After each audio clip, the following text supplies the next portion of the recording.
Avec vous sur Sud Radio pour les débats. On commence avec un petit peu de retard aujourd'hui pour débattre. Jean-Claude Beaujour, bonjour. Vous êtes avocat, vice-président de France-Amérique.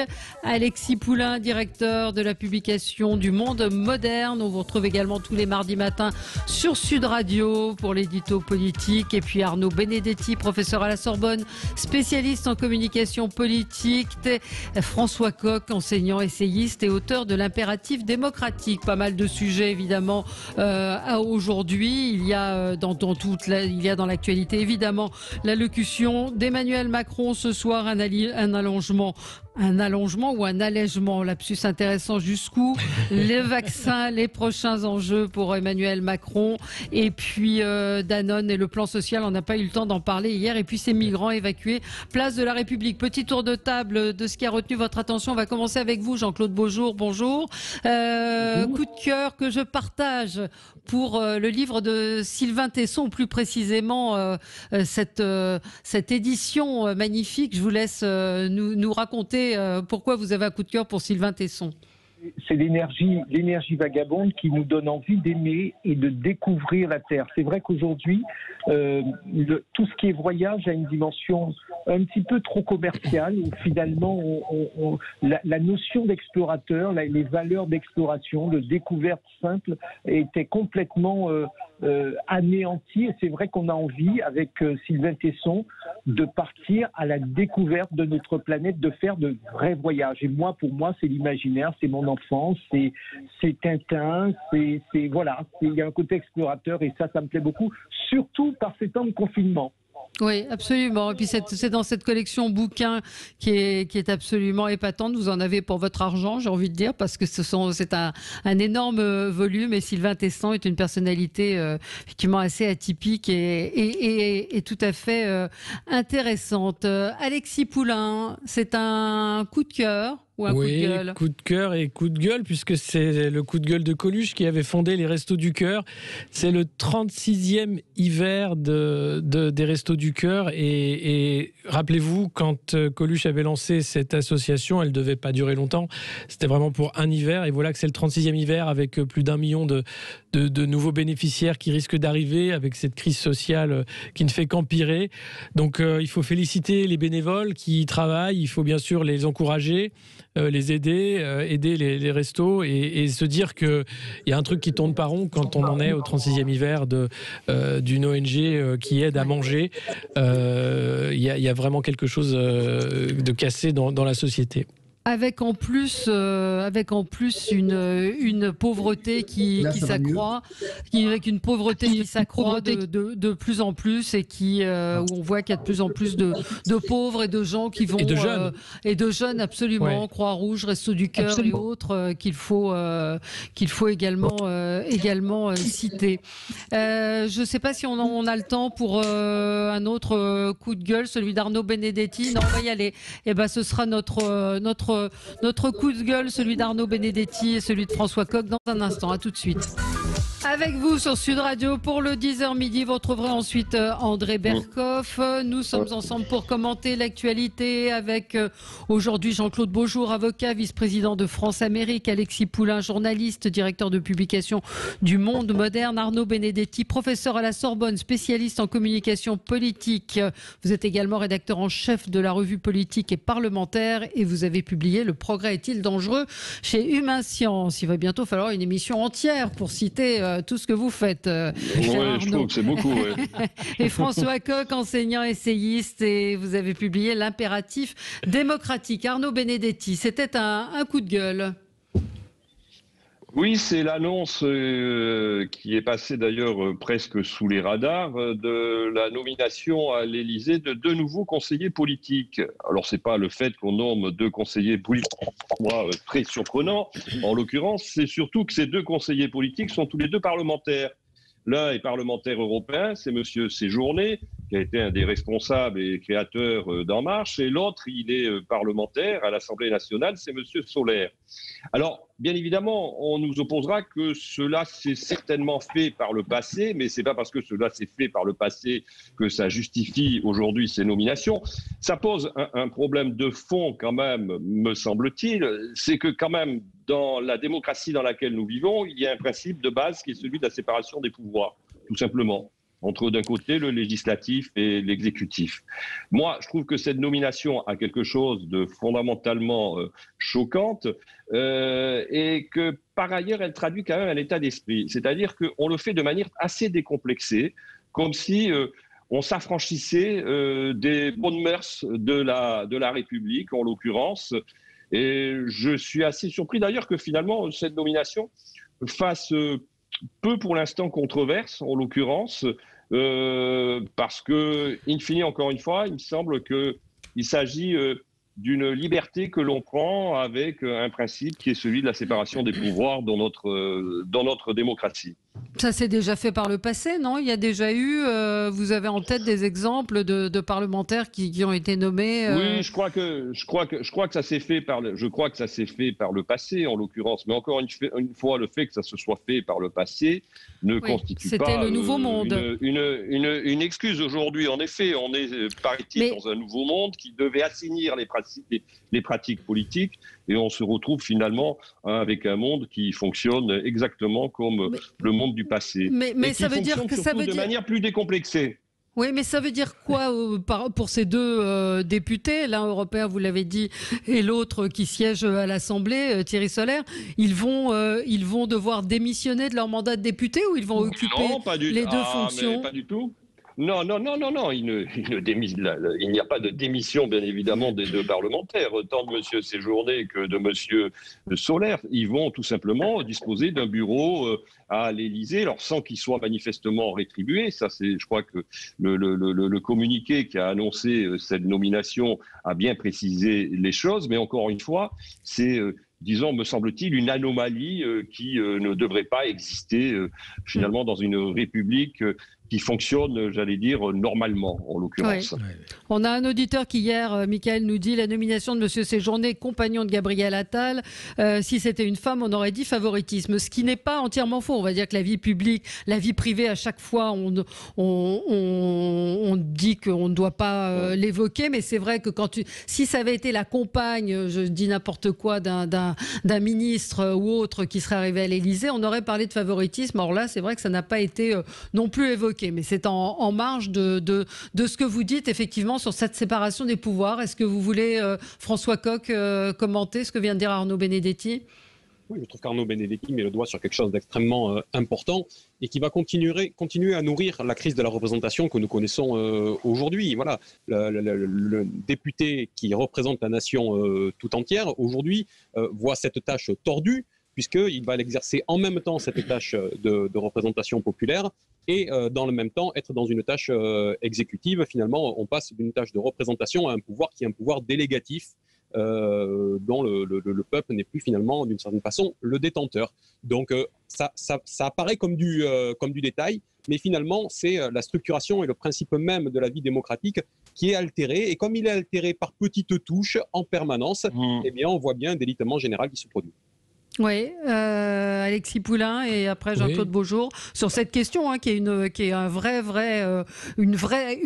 quelque chose qui a été très très peu abordé. Vous avez raison de le dire, Arnaud Benedetti, et qui pose une vraie question. Mais au-delà de ça, oui, il y a une pratique du pouvoir qui n'aime pas les contre-pouvoirs, une déliquescence totale des institutions avec cette armée de la République en marche qui n'a pas conscience du mal qu'elle fait à la République. Il faut voir qu'autour d'Emmanuel Macron, il n'y a que des gens qui ont des épées de Damoclès judiciaires au-dessus de la tête, y compris le secrétaire général de l'Élysée, Alexis Collère. C'est le gouvernement du conflit d'intérêts permanent, érigé en règle. Thierry Solaire est recruté, lui aussi, que conflit d'intérêts avec les lobbies du retraitement des déchets, je crois. Donc on est... on ne s'en offusque même plus. C'est-à-dire que, ce quinquennat est un quinquennat de la honte, mais assumé. Le mot-clé, c'est j'assume. j'assume d'être entouré de gens qui sont potentiellement de futurs repris de justice et de casser la séparation des pouvoirs et de faire en sorte qu'il n'y ait plus de contre-pouvoir. C'est extrêmement grave. Il serait temps que l'opposition se réveille. Jean-Claude Beaujour. Oui, Pardon, Pierre-François Coq. Oui, en tant qu'avocat, j'ai envie de vous dire, moi je relis un petit peu les textes, le pouvoir exécutif, le pouvoir parlementaire. Le pouvoir parlementaire exerce une mission de contrôle. Alors c'est vrai que exercer une mission de contrôle quand on exerce une mission d'exécution, il peut y avoir un souci. Moi je pense que si le président m'avait demandé mon avis, j'aurais dit je peux imaginer qu'il puisse avoir besoin de ces 2 députés comme conseillers politiques. À ce moment-là, ils pouvaient très bien exercer les fonctions de conseil politique en restant dans leurs partis respectifs, conseiller le président en restant dans leurs partis respectifs. Moi, c'est un peu la solution intermédiaire que j'aurais proposée au président de la République. Oui. Et François, vous vouliez ajouter quelque chose ? Oui. Ces nominations de parlementaires à l'Élysée sont en réalité un symbole. C'est le glissement du pouvoir réel, du pouvoir législatif vers le pouvoir exécutif, du Parlement vers l'Élysée.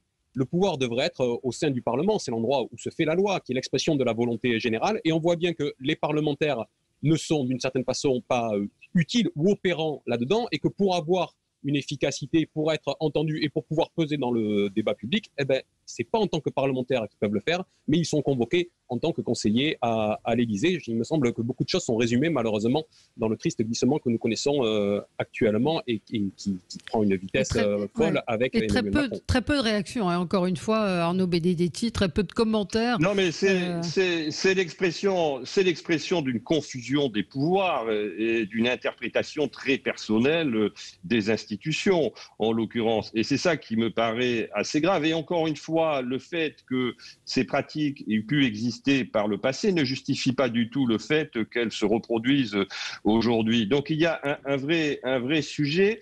C'est étonnant en effet que d'ailleurs les oppositions ne se soient pas saisies pour l'instant de ce problème.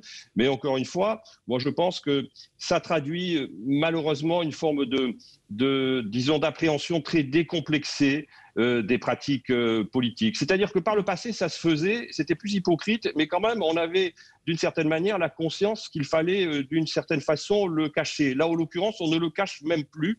Je trouve que, alors ça ne justifie pas, bien évidemment, encore une fois, ce qui se faisait par le passé, mais je trouve que ça dit quelque chose sur l'état d'esprit, disons, de l'exécutif et de cette majorité qui s'affranchit d'un certain nombre de règles de bonnes mœurs politiques. Très bien. François Coq. Démocratique. Ouais. François Coq, coup de gueule contre le ministre de l'Éducation, ça ne nous étonne pas. Cette majorité qui s'affranchit d'un certain nombre de bonnes mœurs politiques, moi je voulais revenir sur l'affaire Blanquer et les poupées russes qu'elle représente, puisque on a vu la collusion qu'il y avait entre Jean-Marie Blanquer et Jean-Michel Blanquer, et le ministère de l'Éducation nationale et le syndicat Avenir lycéen, puis le syndicat Avenir éducation. Tout ça a été révélé à la fois par Mediapart et par Libération. Mais moi, je reviens sur le dernier épisode, qui est que dimanche, en fin de journée, le ministre Jean-Michel Blanquer était sur le plateau de RTL et qu'il a dit à cette occasion qu'il n'avait rien à voir, rien, ce sont ses mots, avec Avenir lycéen, avec Avenir éducation. Sauf que dès le lendemain, Mediapart a sorti de nouvelles révélations hier soir pour attester, au contraire, que Jean-Michel Blanquer avait reçu le syndicat le 2 juillet, cet été, le 2 juillet 2020, quelques jours avant que le syndicat Avenir lycéen crée la maison mère Avenir éducation. Autrement dit, très concrètement, Jean-Michel Blanquer a menti. Il a menti dimanche soir sur le plateau de RTL et l'article et les révélations de Mediapart en attestent. Ouais. Eh bien, moi, je dois dire que cette pratique du mensonge permanent, à un moment donné, pose un vrai problème parce que Jean-Michel Blanquer est spécialiste du genre. Tout le monde est conscient que sur le nombre de cas positifs à l'école, par exemple, ça a été révélé par les chiffres de Santé publique France, les chiffres donnés par le ministre étaient faux, étaient sciemment faux. De la même manière, quand Jean-Michel Blanquer nous dit que l'investissement le plus important pour lui, c'est l'investissement dans l'éducation, alors que c'est lui qui a supprimé 60 000 postes en tant que directeur général de l'enseignement scolaire, ou qu'il en supprime encore 1800 l'année prochaine dans le secondaire et qu'il en a supprimé plus de 7500 dans le secondaire depuis qu'il est ministre, il ment sciemment. Et aujourd'hui, on a un problème qui est que le premier outil de régulation, et on revient à ce qui est l'enjeu de la discussion aujourd'hui, le premier outil de régulation en démocratie, c'est la parole, c'est pas la violence. Sauf que la parole, pour être régulatrice, elle doit être identifiée comme viable et elle doit être identifiée comme honnête. Et aujourd'hui, il y a bien peu de paroles gouvernementales qui apparaissent aujourd'hui comme honnêtes. Jean-Claude Beaujour. Oui, je pense que. Alors, je sais que Monsieur Blanquer est un universitaire sérieux. C'est vrai que je pense qu'on ne se rend pas toujours compte, et là c'est le coup pour beaucoup d'hommes politiques, que parfois, plutôt que d'admettre les choses, on préfère camoufler. Il aurait été plus simple de dire oui, j'ai reçu, oui, en tant qu'homme politique, je reçois tous ceux qui me demandent à être reçus. Et puis voici, admettre les choses, ça n'aurait pas été. Là, vous voyez, on part dans une polémique plus sur la forme que sur le fond. Et malheureusement, les hommes politiques ne se rendent pas compte que l'opinion publique ne supporte plus cela. Ça, je pense que c'est une leçon qui n'est pas suffisamment dite. L'opinion publique aujourd'hui, on a besoin de transparence. On a besoin que la parole publique soit crédible. Vous voyez bien que le sujet qui nous préoccupe, par exemple, il y a une incidence parce que le sujet qui nous préoccupe, on dit le président de la République va parler. Mais pourquoi il parle? Parce qu'au cours de ces derniers mois, la parole publique a été décrédibilisée. Chaque fois qu'il y en a un qui a pris la parole, on s'est dit eh ben non, etc. Donc ça montre bien que l'effort qui doit être fait, c'est un minimum de transparence, un minimum de rigueur. Arrêtez de se dire que je dis ça sur le moment et on ne va pas s'en souvenir 3 secondes après. Oui, et c'est cela qui décrédibilise. Ça fait plus de mal que le fond lui-même, que le fond du sujet. Oui, alors après si on se fait l'avocat du diable, Mediapart et Libération ont apporté un certain nombre d'informations. On peut lui laisser le bénéfice du doute. Ça n'a pas encore été jugé. Il dit pourquoi pas une commission d'enquête. Moi, je suis ouvert à une commission d'enquête. Il en faudrait une, mais ce qui est terrible, c'est que il y a une tribune de défense de Jean-Michel Blanquer signée par Claire Aupetit, Aurore Berger dans Atlantico, qui accusait Libération, Mediapart d'être une presse d'extrême gauche militante et dangereuse qui utilisait des méthodes fascistes. Enfin, faut voir que là, la majorité a complètement lâché la rampe. C'est pas des méthodes. On parle de parlementaires qui sont en train d'attaquer les journalistes parce qu'ils font leur métier, alors qu'on a eu les images de République. On va en parler. Enfin, c'est extrêmement grave ce qui se passe. C'est-à-dire ils font leur métier, Mediapart s'est planté un certain nombre de peut-être qu'il s'est planté, mais là c'est des preuves. Les journalistes sont pas des auxiliaires de police non plus. Libé, ils sont pas infaillibles c'est pas une presse d'extrême gauche, faut arrêter. C'est pas une presse neutre non plus. On peut pas accuser les journalistes d'enquêter, c'est leur boulot et de balayer d'un revers de la main en disant mais c'est pas grave, ça c'est de la presse d'extrême gauche. On va vite les interdire. Vous inquiétez pas, c'est des séditieux. Moi ça m'inquiète ce qui se passe parce qu'effectivement la parole elle est mensongère, décrédibilisée, mais à côté de ça, il y a tout la volonté de censure qui est à l'ordre du jour de ce gouvernement qui devrait nous inquiéter tous, journalistes et citoyens. Oui, Arnaud Benedetti. La dégradation de la parole publique, malheureusement, elle ne date pas d'Emmanuel Macron, même si on a le sentiment qu'elle s'accélère un peu et la crise sanitaire, comme ça a été relevé, l'a certainement encore sursouligné.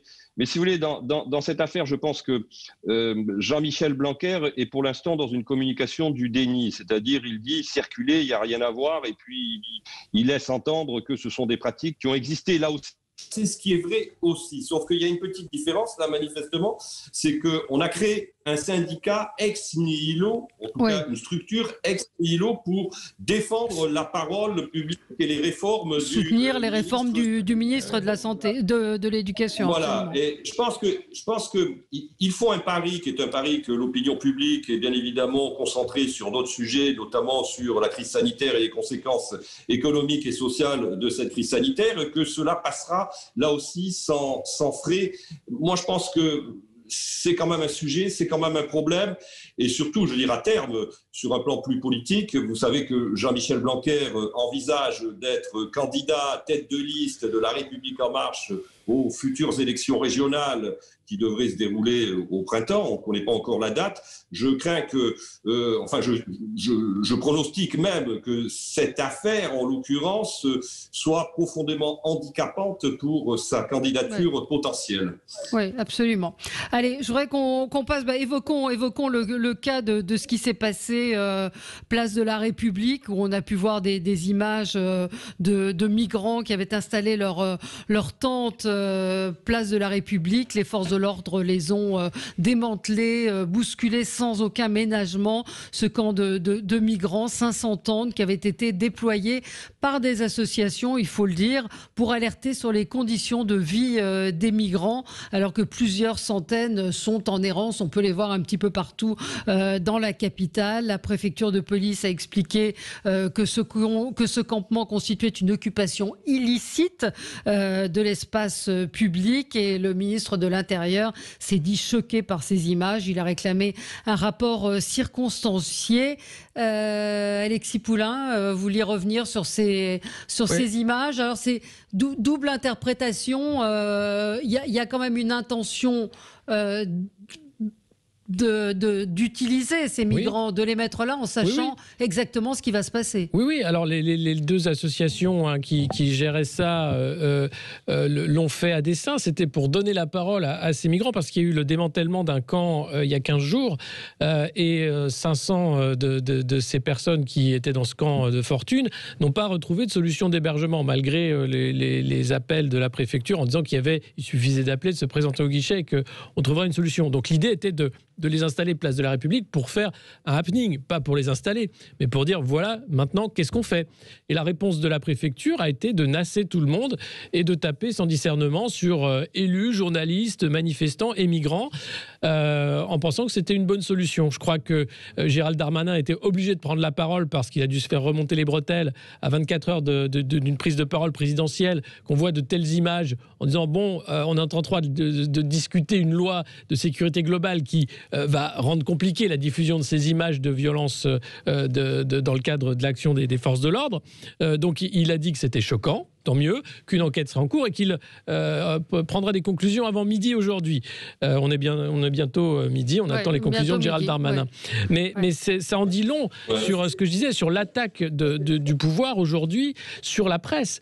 Parce qu'on a vu hier le tabassage de Rémi Buzine, qui est un des journalistes qui couvrait ces manifestations et qui, lui, n'a jamais été provoquant vis-à-vis des forces de l'ordre. Et parce que tout ça n'était pas fait aussi pour ça. Non, mais attendez, on peut démanteler sans tabasser des journalistes à terre. Il y a vraiment, on passe des lignes rouges les unes après les autres. Et puis après, on a Anne Hidalgo qui se drape toujours d'humanisme, etc., et qui fait raccompagner les migrants par des voitures de police pour les mettre loin de la ville de Paris. On ne sait pas où, mais on les voit partir à pied, escortés par des voitures.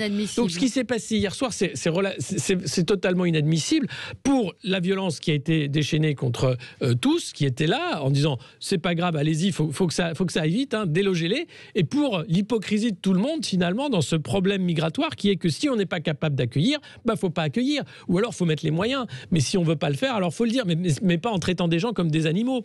Et c'est ça qui est malheureux. C'est vraiment, on est en train de franchir toutes les lignes rouges à une vitesse phénoménale, en pensant qu'un scandale en chasse l'autre, et que cet après-midi, des députés vont voter une loi de sécurité globale extrêmement dangereuse pour nos libertés, sans prendre conscience du poids de ce vote pour le futur et pour l'avenir du cadre de l'état de droit. Jean-Claude Beaujour. Revenir effectivement, vous savez, à plusieurs reprises, aussi bien sur un certain nombre d'antennes, des voix se sont élevées pour dire que l'état de droit, c'est un peu la tarte à la crème. Je crois au contraire que l'état de droit, c'est vraiment la colonne vertébrale de notre démocratie. Donc il y a des règles, elles doivent être respectées, j'ai eu l'occasion de le dire, y compris lorsque les policiers font leur travail et on leur demande d'assurer notre sécurité. Ça n'est pas discuté, ça n'est pas discutable. Là, en effet, les images étaient choquantes.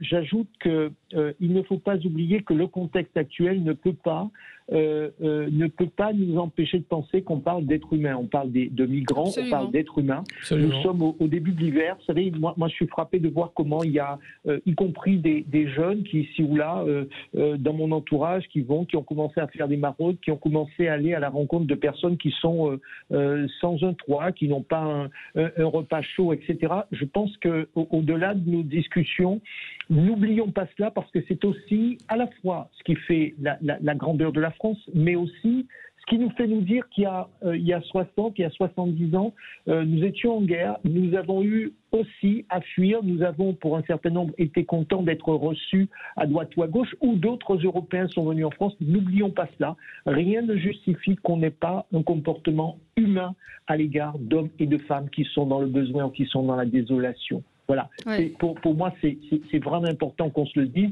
Et je félicite un certain nombre de mes confrères qui étaient sur place, je pense à l'Association Droits d'Urgence, qui étaient sur place pour pouvoir être présents comme observateurs et pour rappeler que nous sommes un État de droit. Et ça, c'est notre bien le plus précieux. Oui. Alors, je ne sais pas qui voulait intervenir. Arnaud Benedetti. Pardon. Moi, je crois que surtout, d'abord, sur le fond, ces images, elles traduisent une désagrégation de la société française que l'on voit s'installer malheureusement depuis plusieurs mois, voire plusieurs années, mais qui là aussi semble en constante d'accélération, si je puis dire.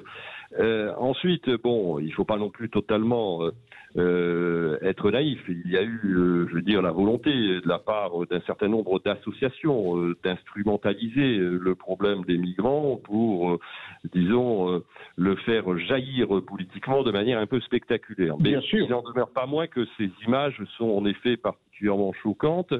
Mais il ne faut pas totalement exclure de la part de l'exécutif un calcul politique aussi, d'une certaine manière, même si on peut imaginer qu'il n'a pas totalement maîtrisé la situation et la réponse policière, en l'occurrence. Mais c'est que face à cette question de l'immigration, qui est devenue une question extrêmement clivante dans la société française, dont on voit qu'une grande partie de l'opinion publique réclame une plus grande, j'allais dire, fermeté, une plus grande détermination dans la maîtrise. Il y a un calcul politique aussi, vraisemblablement, de la part de la majorité et de la part de l'exécutif, d'en rajouter, si vous voulez, dans la démonstration de l'autorité vis-à-vis de ce sujet, en espérant, là aussi, pouvoir ramener vers elle et vers le pouvoir toute une partie de l'opinion qui réclame des mesures qui soient d'une très grande fermeté. Donc il y a aussi cette volonté-là aujourd'hui d'Emmanuel Macron et de son gouvernement de montrer qu'ils sont en train de prendre le problème à bras le corps. Moi, sur le fond, je pense que ça, c'est une situation qui va être interprétée d'abord de deux façons. La première, en effet, que ça rajoute dans le climat autoritaire qui paraît s'installer aujourd'hui dans l'exercice du pouvoir dans la société française, et que je ne suis pas sûr qu'il soit gagnant sur le front de l'opinion publique, parce que ça donne quand même fondamentalement aussi une image de grand désordre, ces incidents sur la place de la République. Donc je crains que, in fine, la majorité, enfin je suis bon d'or plutôt, qu'in fine la majorité et le gouvernement soient perdants sur les deux tableaux dans cette affaire. Ouais. Allez, on marque une pause. François Coq, vous pourrez réagir. Et vous aussi, sur Sud Radio, la parole vous est donnée. 0826 300 300. À tout de suite. Avec vous sur Sud Radio, avec Jean-Claude Beaujour, Alexis Poulain, Arnaud Benedetti et François Coq. Alors François, vous vouliez réagir vous aussi à ce qui s'est passé place de la République. Des réactions tout de même d'un certain nombre d'auditeurs qui nous disent mais on a quand même instrumentalisé ces migrants en sachant ce qui allait se passer, en sachant.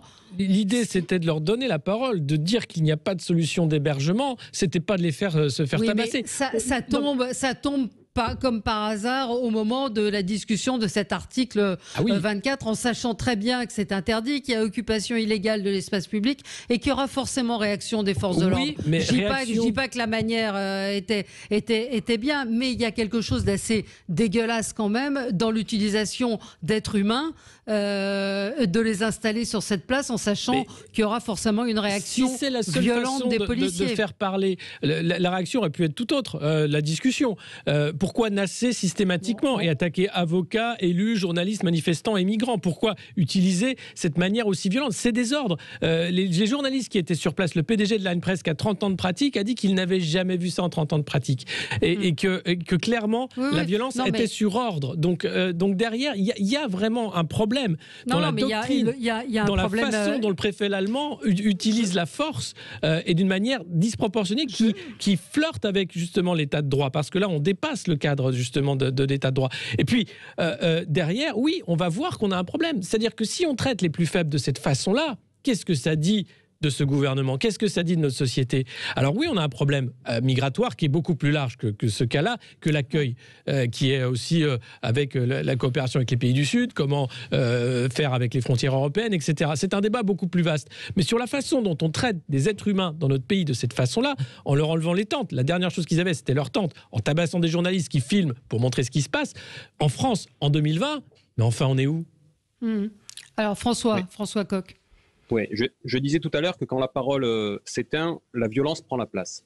Hier, c'est typiquement ça. Bien sûr que les associations ont voulu alerter sur une situation bien spécifique qui est un camp qui a été détruit, évacué, sans solution de logement qui ont pu être reproposés à tous. Là, logiquement, d'habitude, dans ce pays, la discussion s'engage avec les autorités, à la fois pour trouver des solutions par rapport à ce problème spécifique et de manière plus globale sur les considérants politiques de la politique migratoire. Sauf qu'aujourd'hui, il n'y a plus de discussion.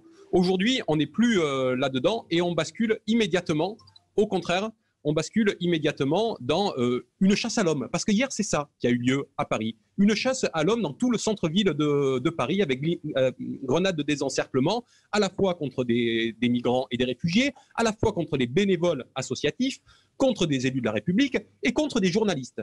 Les images qui sont celles de Rémi Buisine, le journaliste, à terre, matraqué par des policiers, ensuite menacé par des policiers qui n'ont pas de RIO, qui ne sont même pas masqués, sont des images qui ne sont pas soutenables. Et de ce point de vue-là, il faut se demander politiquement d'où viennent les ordres. Moi, je ne voudrais pas qu'on rentre à nouveau, comme on l'a trop connu du temps de M. Castaner, dans cette espèce de double jeu conduit par le ministre de l'Intérieur, qui, par derrière, dit aux forces de l'ordre qu'elles ont les mains libres pour faire tout et n'importe quoi, tout ça piloté par le préfet l'allemand, et qui, en public, vient de dire « Oh oui, ces images sont choquantes ».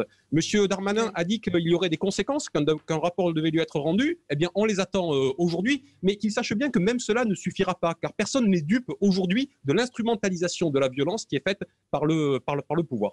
Oui, Arnaud Benedetti, sur l'analyse politique et sur effectivement les ordres qui ont été donnés et sur ce qui a été fait hier, on pouvait s'attendre. Enfin, il n'y a pas eu de discernement là encore une fois dans les ordres qui ont été donnés. Arnaud, j'entends plus Arnaud Benedetti. Je n'entends plus personne. Ah, mais vous m'entendez? Allez-y. Oui, je vous entends, Jean-Claude Beaujour. Moi Jean-Claude. Oui, en attendant, Arnaud, là encore, on peut bien imaginer. Ça marche, il peut y avoir un jeu, une instrumentalisation de la part de certains. C'est pas là le sujet. Le sujet, et pardonnez-moi de redire une évidence, le sujet, c'est que vous avez des individus qui, malgré tout, sont des individus en situation de faiblesse. On peut faire respecter la loi sans pour autant avoir des comportements ou une attitude qui va au-delà de ce qui est humain, qui est acceptable sur le plan humain. Je pense que c'est ça le vrai sujet, parce qu'évidemment, sur toute manifestation, vous avez toujours une dimension politique d'un côté ou de l'autre, et d'un côté et de l'autre. La question n'est pas là, la question c'est, toutes choses étant égales par ailleurs, qu'est-ce qu'on peut faire ou qu'est-ce qu'on doit faire? Eh bien oui, il y a un comportement humain à avoir, même lorsque les gens sont auteurs de, vous savez, occuper une place, c'est pas porter atteinte à la sécurité du pays. Donc on peut aussi trouver la juste mesure dans la réponse à apporter. Voilà, c'est ça que je veux dire. Pour moi, c'est vraiment important. Alors Arnaud, je vous lis juste le commentaire de Xavier, nos auditeurs fidèles, qui dit moi je me ressens sur les violences policières envers les journalistes, c'est inadmissible, surtout au moment où une loi liberticide pour la presse va être votée. Vous avez raison, c'est un piège et ils sont tombés dans le panneau. Parce que c'est exactement ce qui se produit ce matin. Vous avez raison. Oui, vous avez raison. Ça tombe au plus mal, en l'occurrence, cette affaire pour l'exécutif. Alors, l'usage disproportionné de la violence depuis 3 ans, il ne date pas d'hier soir. Souvenons-nous quand même du mouvement des Gilets jaunes, où là aussi, bien avant le préfet l'allemand, et sous M. Castaner, il y a eu quand même un usage pour le moins contestable des forces de l'ordre dans le contrôle des manifestations des Gilets jaunes au mois de novembre et décembre et tout au long de l'année 2019. Par contre, à mon sens, et ce qui est intéressant dans cette affaire, c'est les déclarations de M. Darmanin, qui semble prendre ses distances avec la façon dont le préfet de police a géré cette manifestation hier soir. Ça va lui poser un problème parce que M. Darmanin, depuis qu'il est arrivé au ministère de l'Intérieur, n'a eu de cesse d'essayer de réparer le malentendu qui s'était installé entre l'exécutif et le corps social de la police suite à la fin du ministère, à la fin de M. Castaner au ministère de l'Intérieur.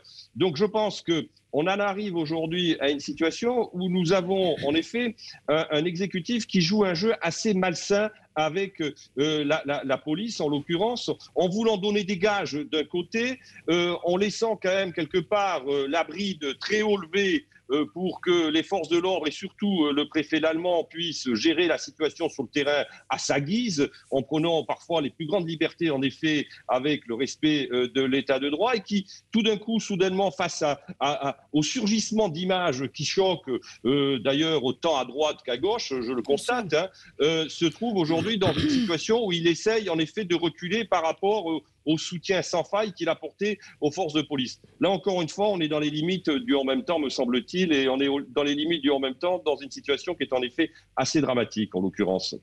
Mais c'est vraiment une question aussi de qui commande. Est-ce que c'est le ministre ou est-ce que ce sont les syndicats de police qui décident, place Beauvau, de la politique et des lois puisqu'encore une fois, cette loi de sécurité globale, avec l'article 24, elle est clairement poussée par les demandes syndicalistes. Et c'est normal que le ministre écoute, discute, mais est-ce qu'il décide? Est-ce qu'il commande? Et la question mérite d'être posée, parce qu'on voit bien le rapport de force qui est en jeu. Rappelez-vous, Christophe Castaner part alors que tous les soirs, les policiers jettent les menottes et manifestent par rapport à ce ministre qui les aurait lâchés. Donc, on est en train, cette majorité est en train de mettre en place les outils nécessaires pour un État policier. Ni plus ni moins, en cassant les contre-pouvoirs, en bafouant la République, les valeurs républicaines. Alors, on a beau jeu après de faire des lois pour renforcer les valeurs républicaines, lutter contre le séparatisme, quand un préfet utilise de la force systématiquement pour tout et n'importe quoi, en pensant que les lois sont en préparation pour couvrir ces exactions. Parce que là, il est question de répression, il n'est plus question de maintien de l'ordre.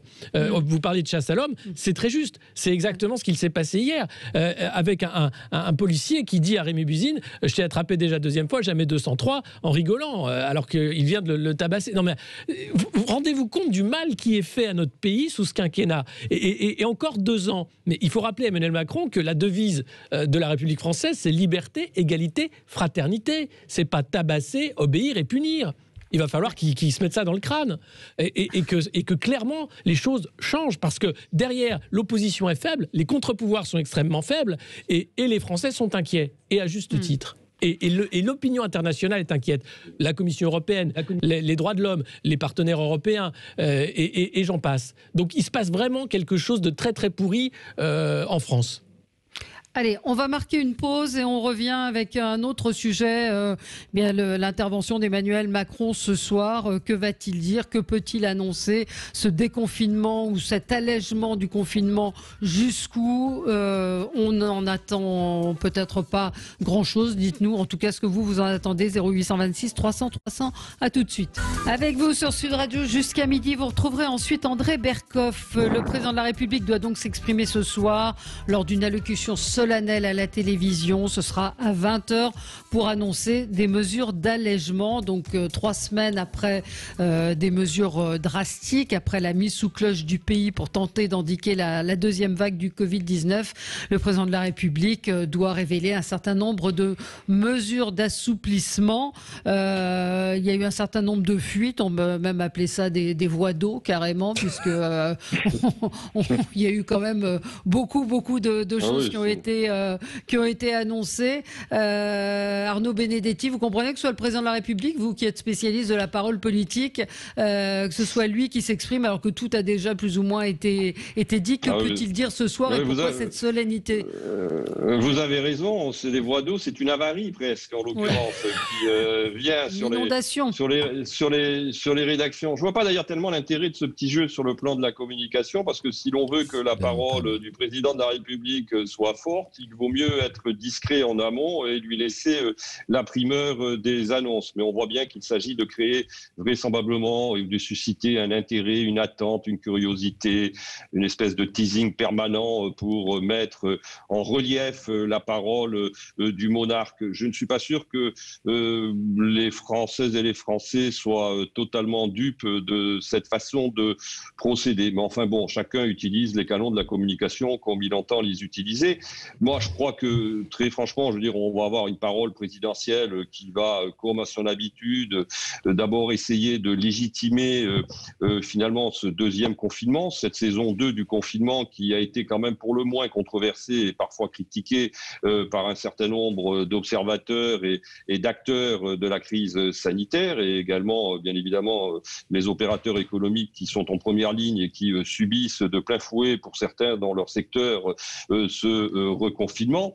Donc, on va avoir certainement un discours qui va nous narrer la réussite incontestable de ce confinement qui permet finalement de remaîtriser l'épidémie. Et puis, le président de la République peut en effet se réserver l'annonce d'un certain nombre de bonnes nouvelles, comme éventuellement la réouverture des commerces très maladroitement qualifiés de non essentiels au début de ce confinement par, je crois, le Premier ministre. Et puis on ira 24 heures plus tard la prise de parole du Premier ministre et de ses ministres qui va nous expliquer que finalement ce confinement il n'est pas tout à fait terminé et donc ils annonceront les mauvaises nouvelles. C'est une façon finalement de laisser à son Premier ministre le soin d'absorber l'impopularité vraisemblablement de la gestion de cette crise sanitaire. Mais alors pourquoi intervenir, Jean-Claude Beaujour? Oui, enfin, moi je pense qu'on a un souci parce qu'on ne peut plus se contenter de faire de la communication. Vous savez, on a beaucoup dit au cours de ces dernières semaines qu'il y a que l'ambiance est morose, qu'il y a un malaise généralisé. On s'est inscrit, on s'est installé. Vous-même, vous avez vu, vous avez dit allongement, allègement, on ne sait plus où on en est. Vous avez parfaitement raison. Et on ne se rend pas compte qu'aujourd'hui, on ne peut plus se contenter de faire de la communication, qu'elle soit politique ou autre. Nos concitoyens, enfin nous vivons au quotidien sur le terrain, nos concitoyens en ont assez. Vous savez, au bout de 9 mois, ça fait 9 mois que nous vivons une situation comme celle-là. Moi, j'entends dire que tout cela va se prolonger plus ou moins malement ou de manière très différente jusqu'au printemps, voire à l'été. C'est très difficile et nous avons beaucoup de gens qui vivent cette situation en pleine détresse. Donc on ne peut plus se contenter de faire de la communication.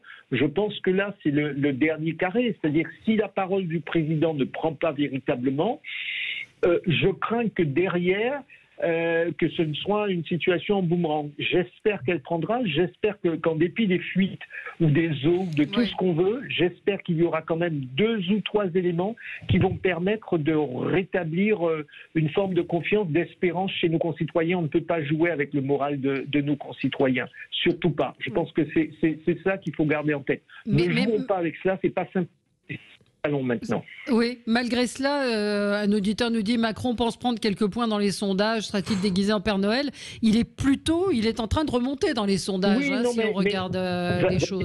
Mais pardonnez-moi, Valérie Expert, vous avez raison de parler des sondages, mais on ne peut pas simplement, ils sont importants les sondages, mais moi j'ai envie de dire, écoutons au-delà des sondages, écoutons plus généralement nos concitoyens. On ne peut pas simplement dire les sondages remontent et tout est bien. Non, on part de très bas. Donc ça remonte peut-être un peu, mais on est loin du compte. Nous allons aborder les problèmes sociaux, les plans, les faillites et autres que nous allons devoir affronter.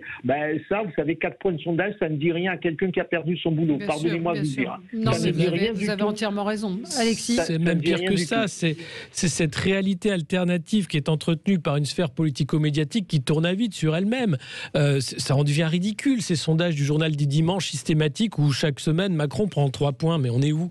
Il casse les libertés, il enferme les Français, la gestion de la crise est catastrophique, la France a les pires chiffres en Europe, et il monte dans les sondages. Super. Alors tant mieux, il reste dans un monde parallèle, sauf que de temps en temps, il vient nous parler comme à des enfants. Donc ce soir, le président va prendre la parole. Un cap, la clarté, c'est ce qu'on nous annonce. C'est ce qu'il annonce le dimanche dans l'organe de presse officiel qui est devenu le journal du dimanche. Un cap, la clarté, il se moque de lui-même. C'est-à-dire que depuis mars, on n'a eu qu'une improvisation calamiteuse.